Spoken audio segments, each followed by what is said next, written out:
Sorry about that. We are good. We um, Deeply sorry about that. I am going to uh, share this link on YouTube with the folks joining, and uh, and we'll be good.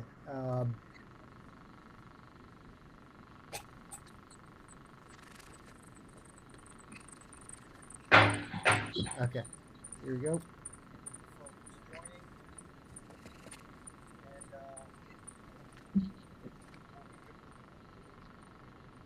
we'll be good.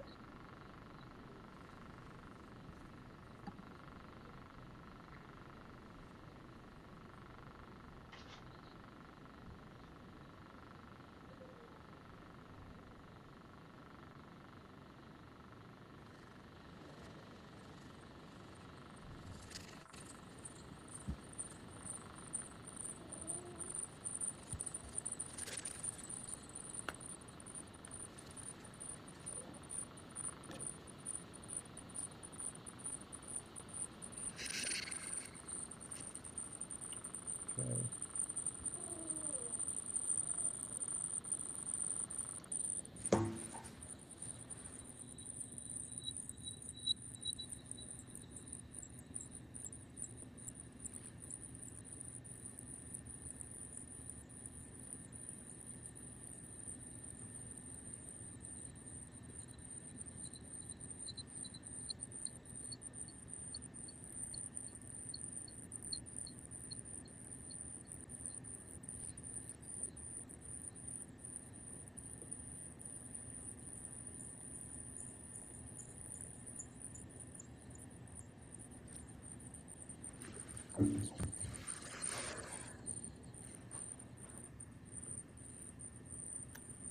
Just one more minute here.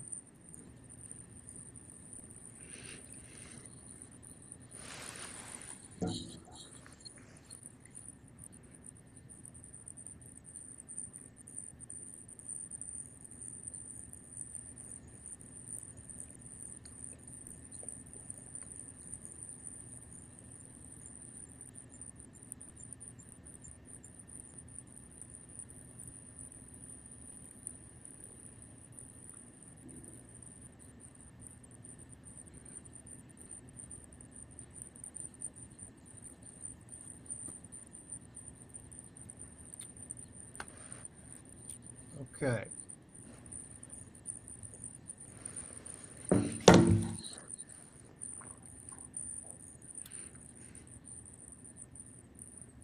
All right. Well, let's get started. Thank you so much. This is our second Frontier Mission briefing online that we have hosted. Last week, we had the pleasure of hearing from Warren Katz, director and founder of the Center for Technology in Government. Had a really great conversation with him. And today, we have with us a man who I think a lot of folks listening know very well. That is, of course, Professor Steve Blank. Uh, Professor Blank, I'll briefly read his bio, is an adjunct professor at Stanford and the co-founder of the Gordian Knot Center for National Security Innovation. Professor Blank consults for the national security establishment on innovation methods, processes, policies, and doctrine. His book, The Four Steps to the Epiphany, is credited with launching the lean startup movement. At Stanford, he co-created the Department of Defense's Hacking for Defense, Department of Defense, Department of War, and the State Department's Hacking for Diplomacy curriculums. His latest class at Stanford is Technology, Innovation, and Great Power Competition, and it is providing critical insight on how technology will shape all elements of national power. Professor Blank, thank you for joining us.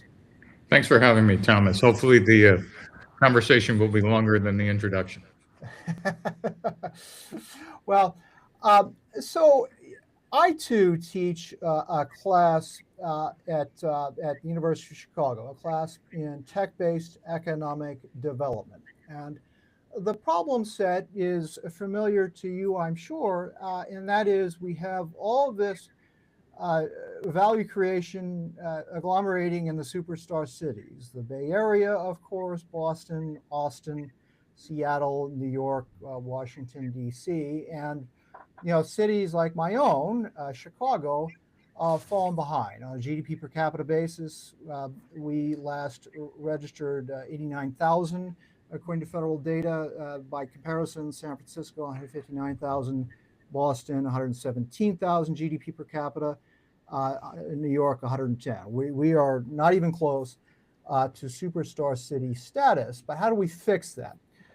So you have talked a lot about some of the dysfunctions as far as acquisitions from the perspective of the national security industry. I want to kind of invert this conversation a little bit, and that is to suggest, is there a kind of opposing problem in that we're not orienting enough folks in entrepreneurial communities on national security problem sets? And I offer that to suggest that not that, if entrepreneurial communities were more directly focused on national security problem sets, that would be the sole solution to this, problem of agglomerating value creation in superstar cities. But gosh, wouldn't it be a big part of the solution? So let's see if I could parse your question, Thomas. I think it's a good one. Whether focusing on national security and getting people interested in that area would kind of help. Let me back up a bit and say, I spent a lot of time living in the Midwest, Ann Arbor, not Chicago.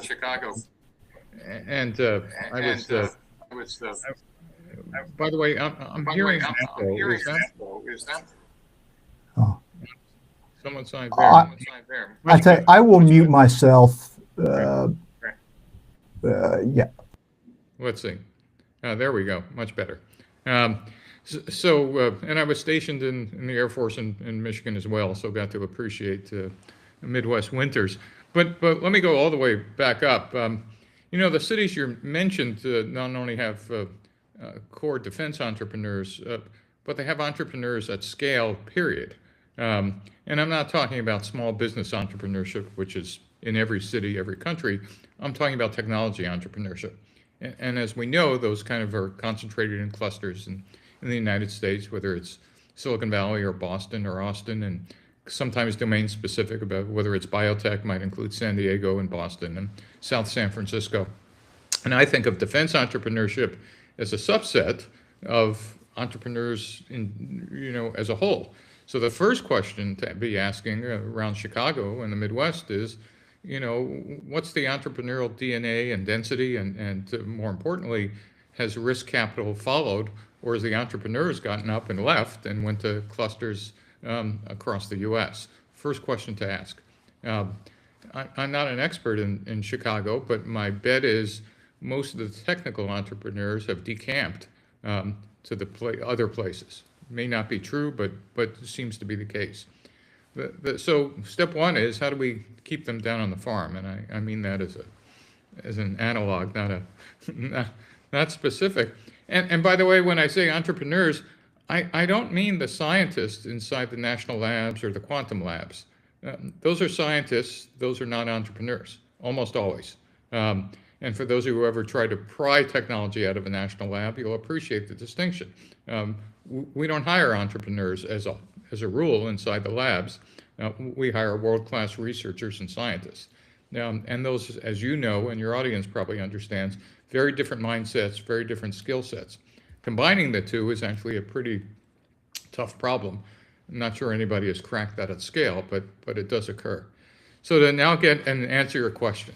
One is, it's a cultural thing about now getting that small pool of entrepreneurs to focus on defense. And what we found, at least at Stanford, is less so defense, but reminding our students who are not ex-military that these are some of the toughest and most interesting problems in the world. Yeah, you want to make a fart app or another social media thing, go at it. But boy, you want to solve things at complexity, whether organizational complexity or technical complexity or size and scale that's unimaginable, or dollars that are going to be thrown at a problem. And these problems as a second order effect, if you're a non-military or haven't served, would actually allow you and your family to sleep safe in your beds at night.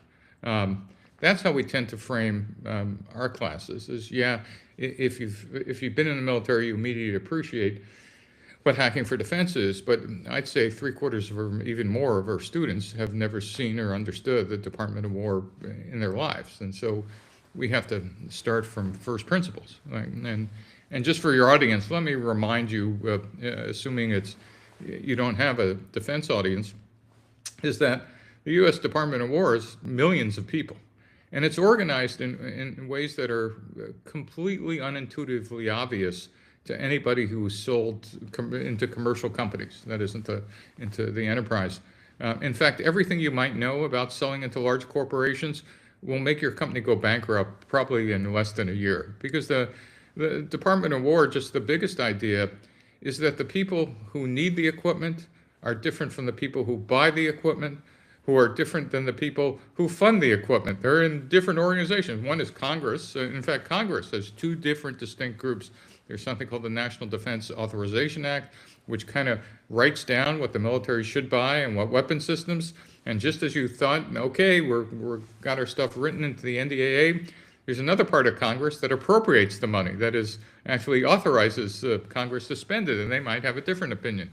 And back in the military, most people are familiar with services, military services, fancy name for Army, Navy, Marines, Space Force, Air Force. But it turns out the services since 1985 are not actually the organizations that fight the wars. The services are just responsible for recruiting and buying equipment. Oh, that's kind of nice, but wait a minute. The people who actually fight the equipment are something called, use the equipment in a fight or to deter a war, are something called combatant commands, and there are 11 of them. 6 of them are regional, 5 others specialized. And the combatant commands are essentially matrix organizations, which are a fancy term for, I'll take some from column A, some from column B, some from column C, and combine them in a combined organization. So, for example, the one in the Pacific is called Indo-PACOM, and it has Navy, Marines, Air Force, Space Force, etc., Army, all combined to focus on a region. They're the ones that would, if necessary, deter or win a war in the Pacific. Same is true in the Middle East. There's CENTCOM. The same is true in Europe, EUROCOM. And then there's a very special combatant command called SOCOM, Special Forces. Historically, none of the combatant commands who fight the wars actually have authority to buy equipment. The only exception is SOCOM. All the other combatant commands are dependent on this whole acquisition chain. That is, acquisition is a very funny word in the military. It depends whether it has a big A or a little a. Big A means, acquisition means who writes the requirement, who budgets the money, who tests it, who then buys it with a small acquisition, who maintains it, etc. That's hundreds of thousands of people in the Department of War. What was your question, Thomas? I just gave you the semester lecture. Let me try this. I mentioned before we went live how I've watched your Secret History of Silicon Valley lecture dozens of times. I assigned it for my class at the Harris School of Public Policy at UChicago. And if you're watching, you know what I'm talking about, make sure you search for it on YouTube and watch it yourself. The point Professor Blank makes is that what we know as Silicon Valley now is rooted in defense money. That's a gross summation of it that I encourage you to take a look.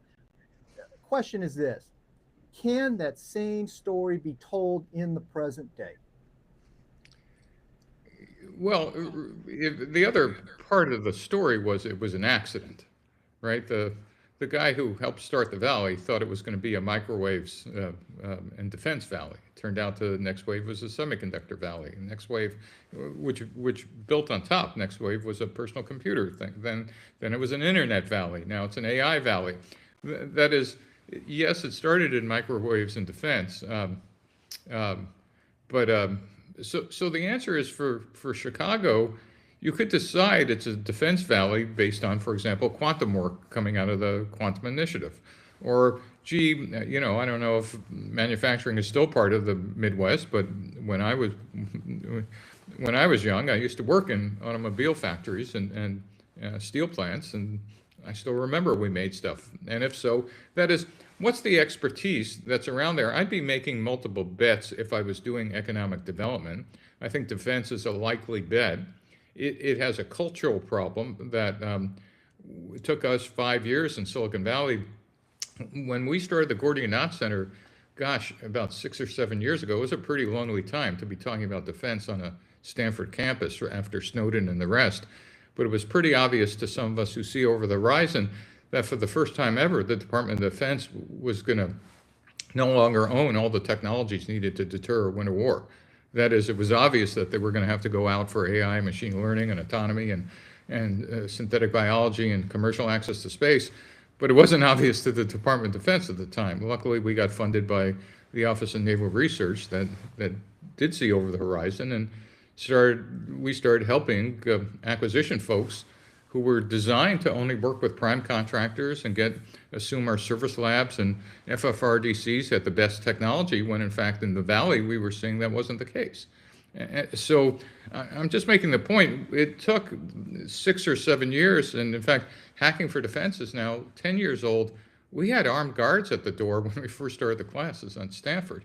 Now what happened in the last 5 years, which hasn't happened in Chicago, which you guys are trying to start, is that, yeah, nice, we were talking about this, great, the DOW was kind of listening, but then venture capital firms formed solely focused on funding defense startups. Shield Capital, Ross Shaw, who was the second head of the Defense Innovation Unit, and others have spun up, other VCs, A16Z and whatever, has said, hey, we can make money on this.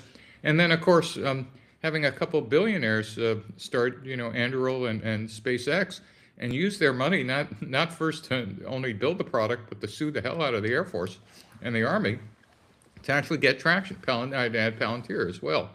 They and the early VCs are the ones that kind of pioneered this ecosystem. At the same time, we were creating a cadre of students who were interested and engaged on the toughest problems.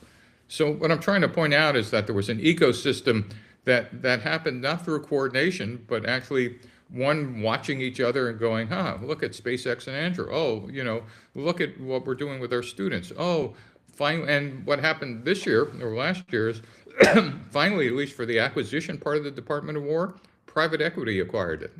And what I mean by that is the Deputy Secretary of Defense, Feinberg, was the head of Cerebus, or co-founder, a $70 billion private equity fund. Head of the Army came from private equity. His number 2 comes from private equity.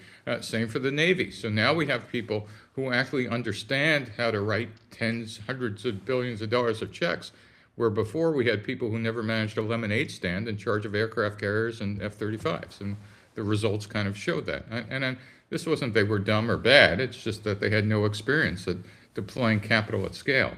And what you're seeing inside the Department of War right now is essentially what PEs do, private equity firms do, to roll up organizations. They kind of take all the silos, they put them together.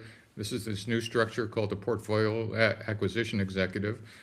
They kill things that aren't working. They have rapid paths to, we're just seeing private equity at play. So back to your question about Chicago. I would be thinking hard about the multiple pieces focused on entrepreneurs, not just policy. How do we kickstart multiple entrepreneurs working on serious problems for the DOW, and how do we make that attractive? And to be honest, while I teach in the policy side of Stanford as well as the engineering side, the real traction is when you start teaching engineering students how to get engaged, because all of a sudden they're building things that are tangible that could be demoed and deployed, literally now. Policy is important, but delivery matters. Did I answer a question, Thomas? Or did I answer some other question? No, you did. You did. And George, you jump in. No, just as you're talking, one of the challenges, I've been a university professor and I've, worked with startups. How do you get everybody to play together on the same thing? Challenge with students, they're there for a semester or there till they get a degree and then they're off somewhere else. And then you've got different startups popping up and hopefully they can get enough funding to keep going. But as you look at all of these different components, and if you're trying to build that model of what does the ideal model look like to provide for the acquisition, what does that look like? I guess that's one ongoing challenge I have. Yeah, so this is kind of like, in the old days there used to be a show called Ed Sullivan Show, and I'm old enough to remember one of the guests they used to have all the time was someone who would spin multiple plates on a stick simultaneously. I mean, they'd run around and it was like, in hindsight, you kind of go, really, that was entertainment. But that is exactly what you need to do. You need to be thinking about spinning multiple plates. So plate number one is, I need engineering students engaged in national security problems and not reading about them. But a Hacking for Defense model is essentially a shorthand for experiential, hands-on, teams-based. We're actually going to get out of the building and not just admire a problem, but try to understand it and then solve it in 10 weeks, in a quarter. That's one activity, right? The second activity is to do that, you need to build a relationship with a series of potential sponsors of problems. So all of a sudden, right, and what's nice about Hacking for Defense, it comes with a nonprofit called the Common Mission Project that actually sources problems for universities where professors don't have those relationships. So all of a sudden you could meet sponsors and try to understand not only the front doors from DIU and the Army Fuse program and others, but there are just multiple, like tons of places that would love to give you problems, including the intelligence community. The third is and again, inside the university, and I'm not suggesting it'll work where you guys teach, but I kind of operated on the it's better to beg for forgiveness than ask for permission model. I'm not sure after 10 years Hacking for Defense is even an approved class, though it's now in 68 universities and written into the National Defense Authorization Act. I'm only being facetious, it is now. But finding a senior faculty sponsor who will run deep cover for us in terms of the politics. So at Stanford, it was Tom Byers in the engineering school. Retired Colonel Joe Filter was the executive director of Gordian Knot, ran enormous, cover, and then got Mike McFaul, ex-ambassador to Russia, who ran CSAC, the Center for International Security Studies at Stanford, to kind of run interference as well. So, understanding that the university is a bureaucratic whatever, finding senior folks to run cover for these programs were incredibly important, and building a community. The other thing I'll just mention is that, when I started these programs, I designed them for scale. There's nothing for me that are wastes than building a class at a university and not realizing that you ought to open source it. A couple of universities are still trying to figure out, wait a minute, how did he open source our class? Again, I'll leave that for someone else to figure out. But the goal is if you're building it once, you should actually make sure you have built a little manual on how others could teach it and how others could deploy it in their own place. So the answer is engage students in the engineering side, engage warfighters as sponsors, get political cover inside of universities, start bringing in, at least in Chicago, like every great metropolis, must be tons of people write seed round checks, engage them as mentors, particularly get them engaged in writing seed checks for defense startups, so you get them exposed and start. That's what I mean about the multiple plates, and you're probably already doing all these things. But build an insurgency of committed people who think it's important to do this, not only for the country, but in Chicago. And again, the one initiative I am familiar with is the one you mentioned, which is the Quantum Initiative. There must be others inside of the national labs around you guys and other things that you could kind of say, well, why don't we start here? There must be 3 or 4 others. Thomas, you're smiling like I've already suggested everything you're doing. Maybe. Like, like, as I told you before we went on, just having you on and sharing your thoughts and your interest in the national security sector and sharing it with our community here in Chicago does immeasurable help for us, at least I hope. I did want to ask a few questions. I structured this to kind of go outside in, meaning like how do we drive more interest from the outside into the national security sector? And then I'll flip it around to some commentary in a recent piece you wrote about kind of the inside out challenge and some of the acquisitions challenges that the U.S. military has faced. On the first half of this conversation, I did want to ask one more question, and that is, you have cast doubt on if dual use pathways are even a thing. Would you mind expounding a little bit on that and just Sure. walk through your thoughts? Right. I think it's probably first worth defining what dual use is to people who might not be familiar. Dual use is just a fancy, $10 word for a simple idea is, can you sell your same product to commercial companies as well as the Defense Department? Or can something you're building for defense, can you sell it commercially or vice versa?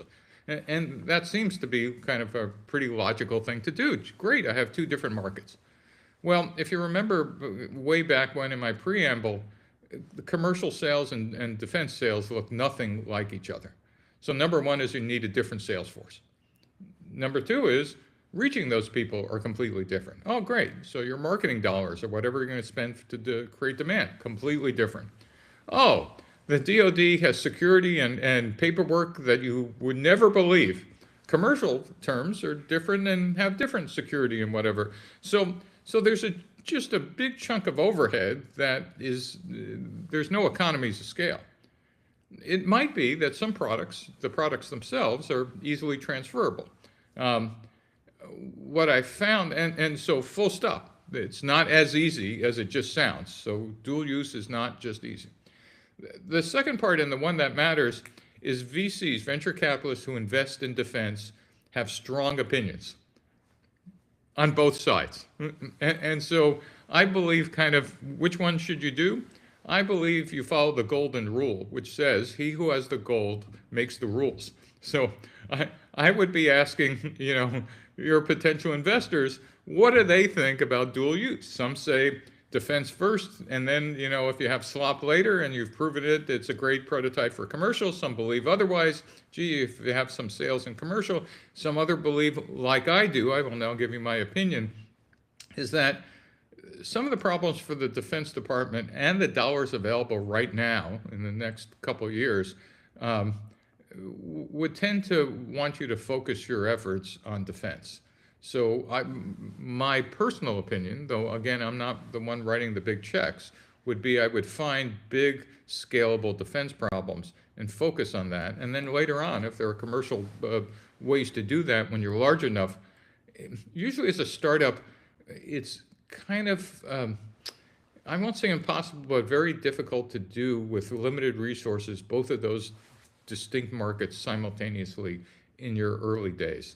That's my 2 cents. But again, I was being serious. Who's ever writing you the biggest check and is going to be on your board, I'd be making sure your interests and theirs are aligned. That's, by the way, a heuristic I teach my students, is the minute you take money from someone, their business model becomes yours. So if you don't understand your investor's business model before you have them on your board, you might be the ex-CEO, or at worst, your company might be out of business. Just as an aside. All right, did I answer your question, Thomas? So the answer is maybe. Definite business school. In fact, the business school, in engineering school, an answer is either yes or no. In the business school, it's always, well, it depends. So I gave you the, well, it depends answer. Absolutely. I want to ask you about your phone book and your directory. And I'm going to do that by first reading just an excerpt from an opinion you wrote recently in Defense Scoop that I caught. I'm reading directly here. You write, acquisition in the DoW is being reorganized how a private equity firm would reorganize a large company. They bring in or empower a new operating team, swap executives, change incentives, kill things not core to their mission, cut costs, invest for growth, and restructure to find additional financing. You later write, a more productive approach, one that delivers truly decisive capabilities, would be to build a different process up front, a rigorous problem identification and validation phase on the front end of every acquisition program.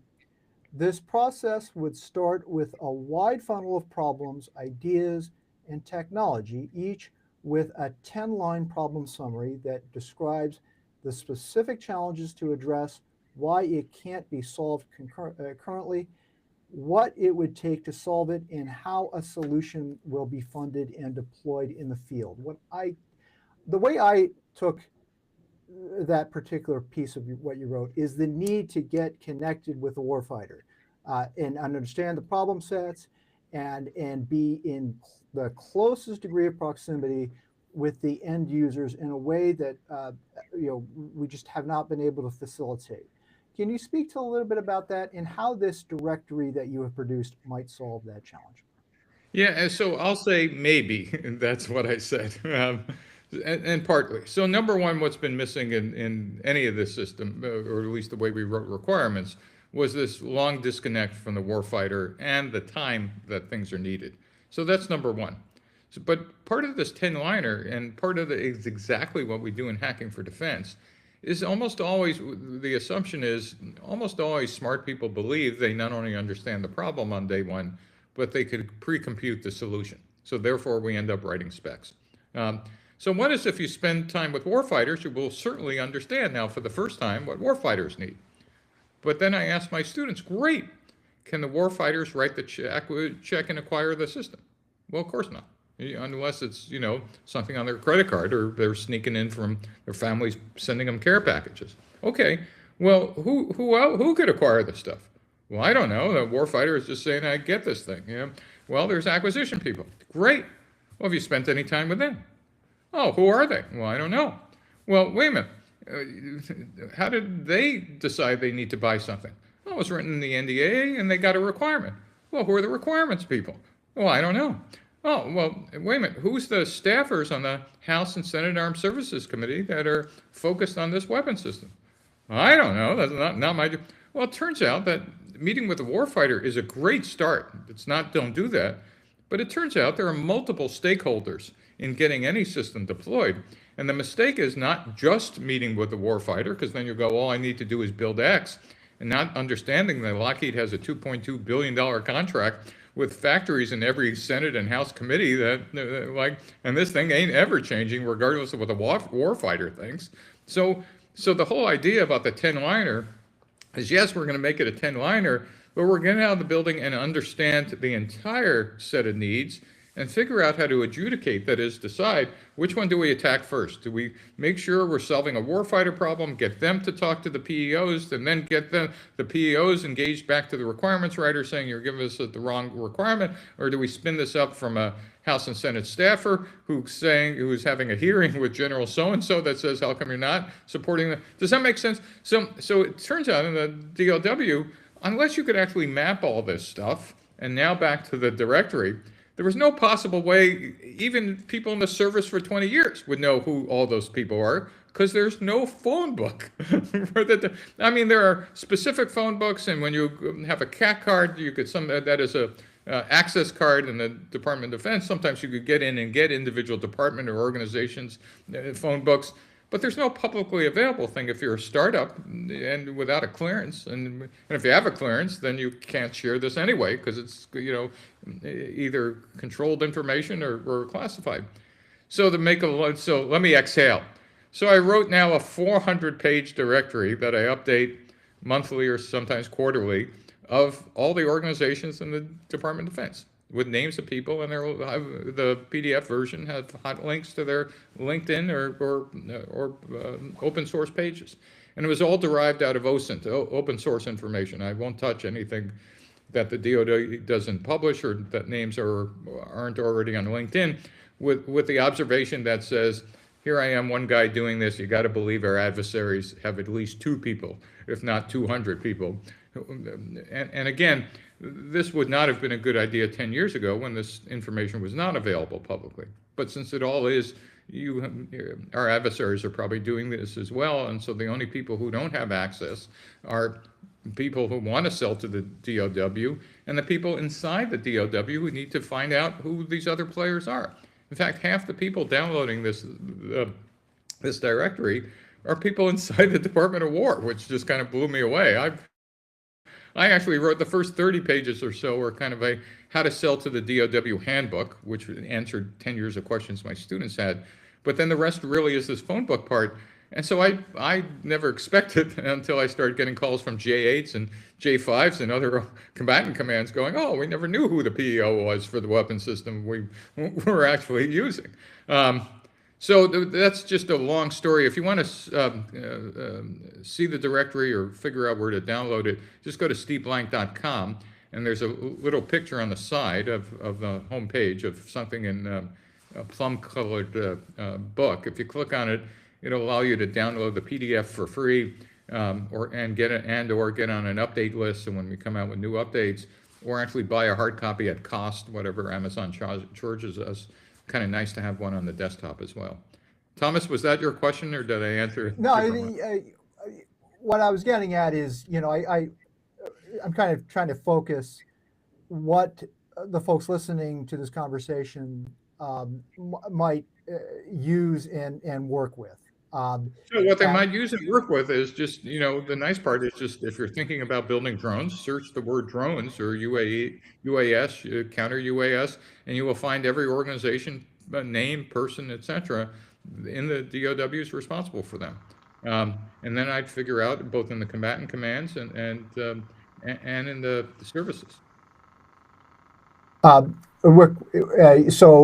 George, I know, is monitoring questions. There are some folks on YouTube who may have some questions for Professor Blank with our remaining time. Please get them in, and you're looking at George. Yes,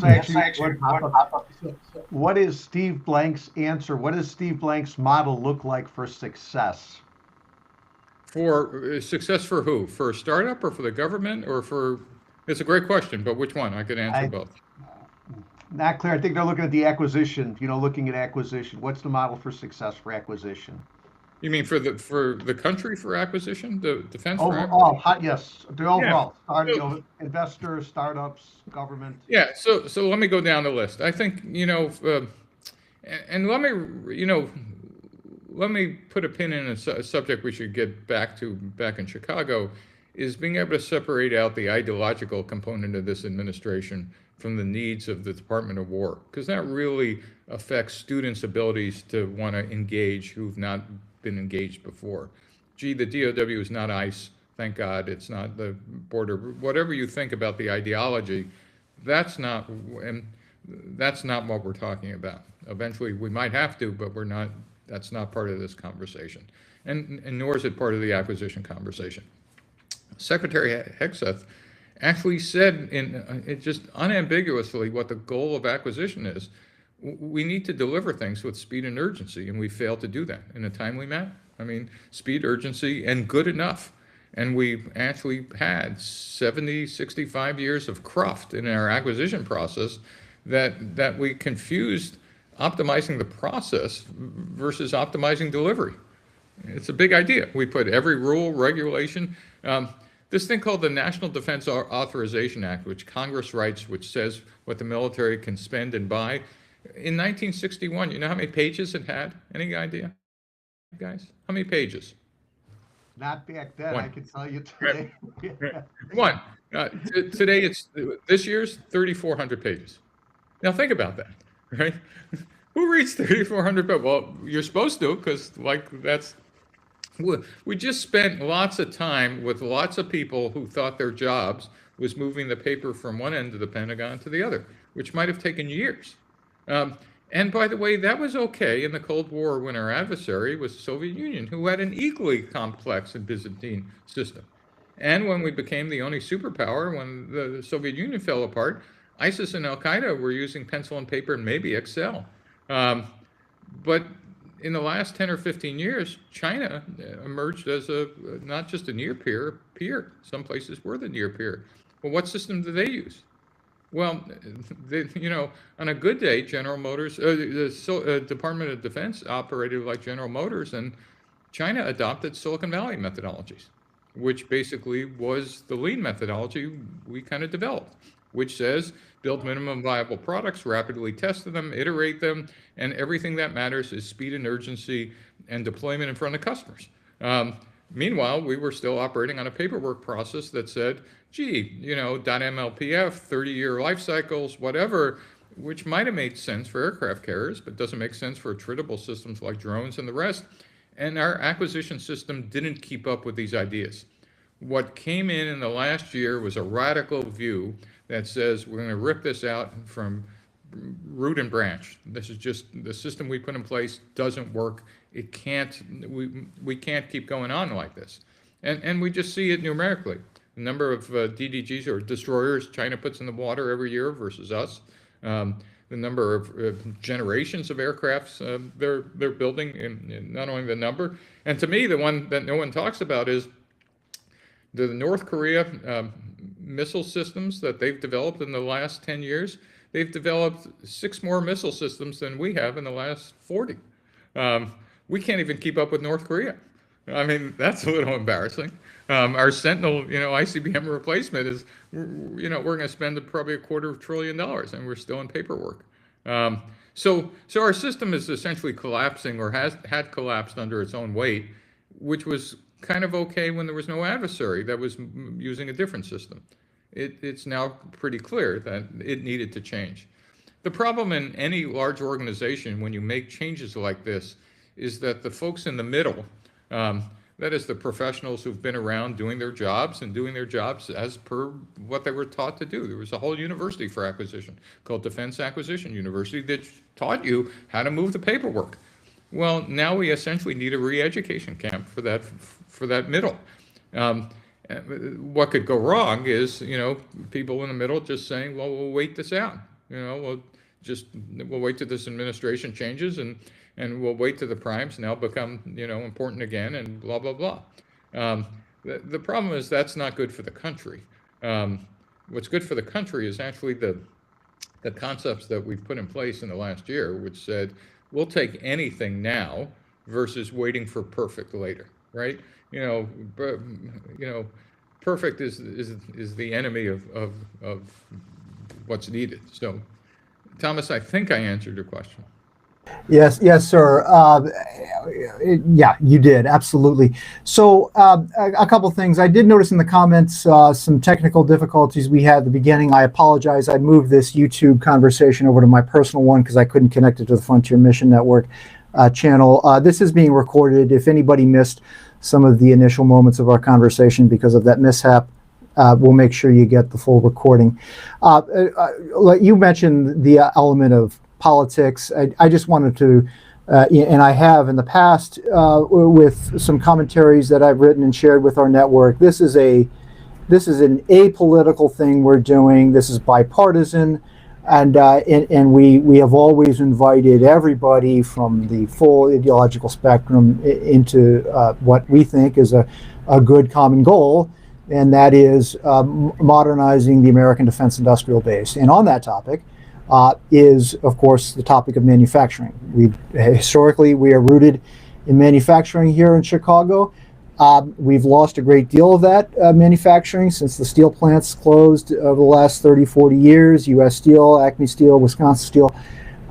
Now, according to PitchBook, we have seen manufacturing defense investment rise from $500 million annually in 22 to 23 to $4.7 billion in 2025 across 39 deals. We've seen a lot of defense-focused manufacturing venture investment.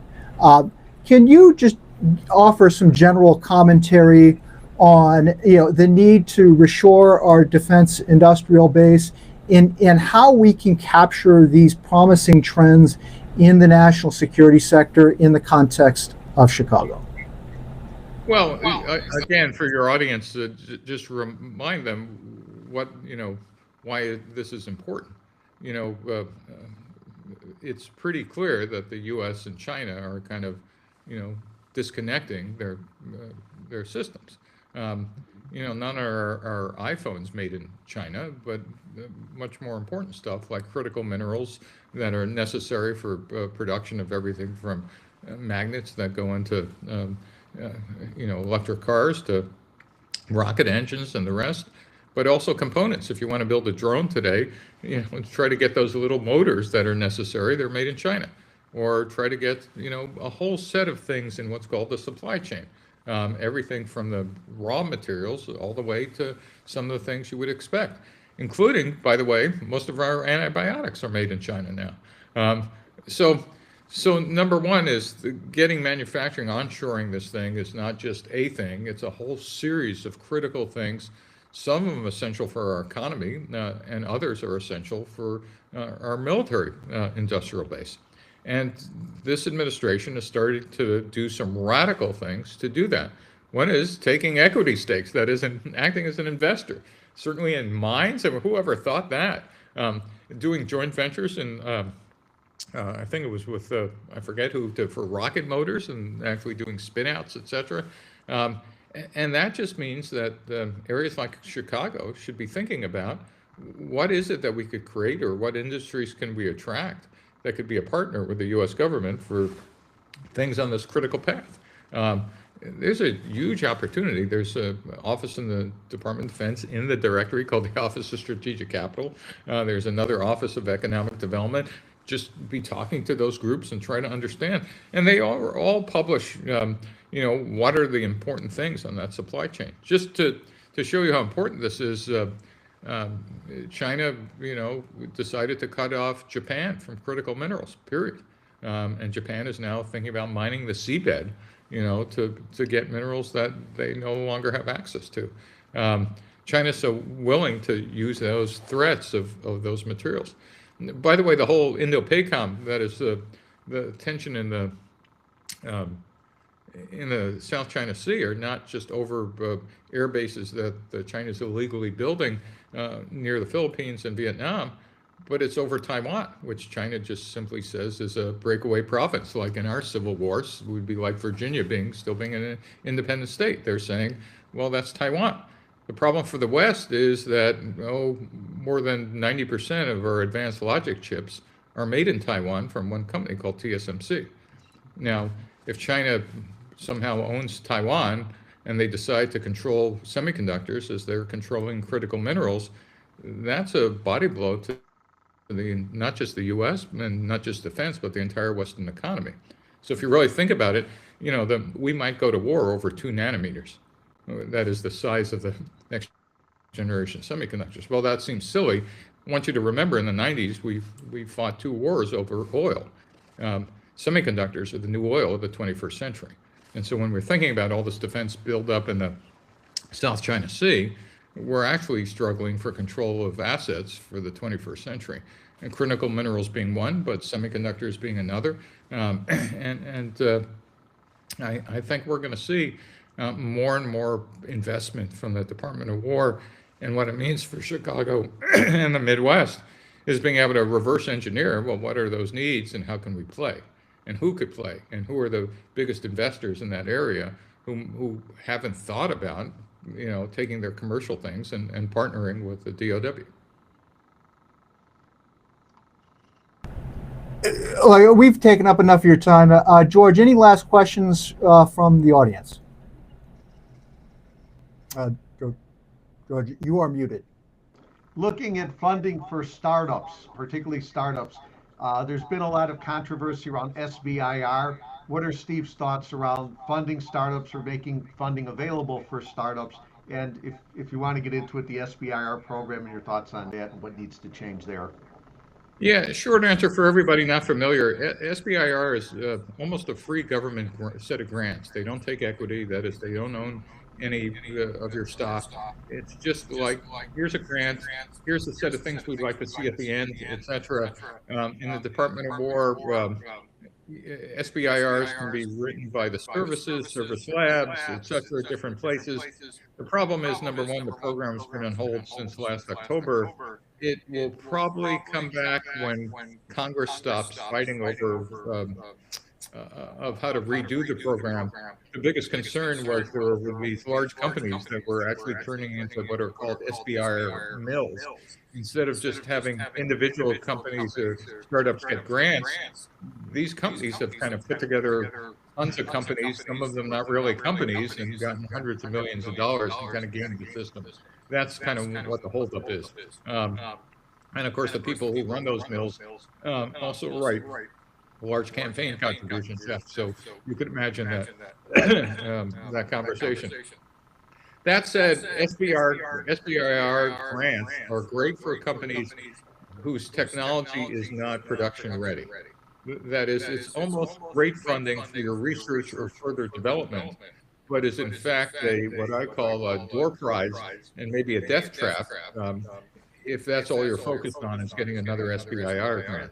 You ought to be focused on getting what's called a research OTA or a production OTA or eventually some kind of program of record. But if you just end up spinning in SBIRs, you'll be a small company forever. And maybe that's your goal. Maybe that's fine. But SBIRs don't scale. They're actually free innovation money, but they're not the end goal in itself. George, was that your question? Yeah, I think you touched on a good point that some organizations live from getting one SBIR grant to the next and never really create or produce anything. So yeah, that's a great point. Those aren't startups. Those are small businesses. And there's nothing wrong with being a small business, but don't confuse yourself. The goal of a startup is not to be a startup, right? A startup is a temporary organization designed to search for a repeatable and scalable business model. That's what a startup is, right? And if you decide you don't want to scale and you don't want to eventually be a $100 million company, then it's okay. You decide you want to be a small business, and 99.5% of all companies in the U.S. are small businesses. But don't confuse yourself or your people, because then it's okay. Go spin the SBIRs. But that actually defeats the purpose of what I believe the intent of Congress was. That was actually think of SBIRs as seed capital for things that could scale and provides services or equipment at scale for the Department of Defense, at least how it was used in the Defense Department. So, gentlemen, thank you. Yeah, great point. I got to go. Yep, Steve, thank you so much. On Friday, we're going to have your colleague Peter Newell join us. I'm going to send everybody the link to register for that. Sir, thank you. Have a great afternoon. Everybody, thank you for watching. Great. Thanks for having me.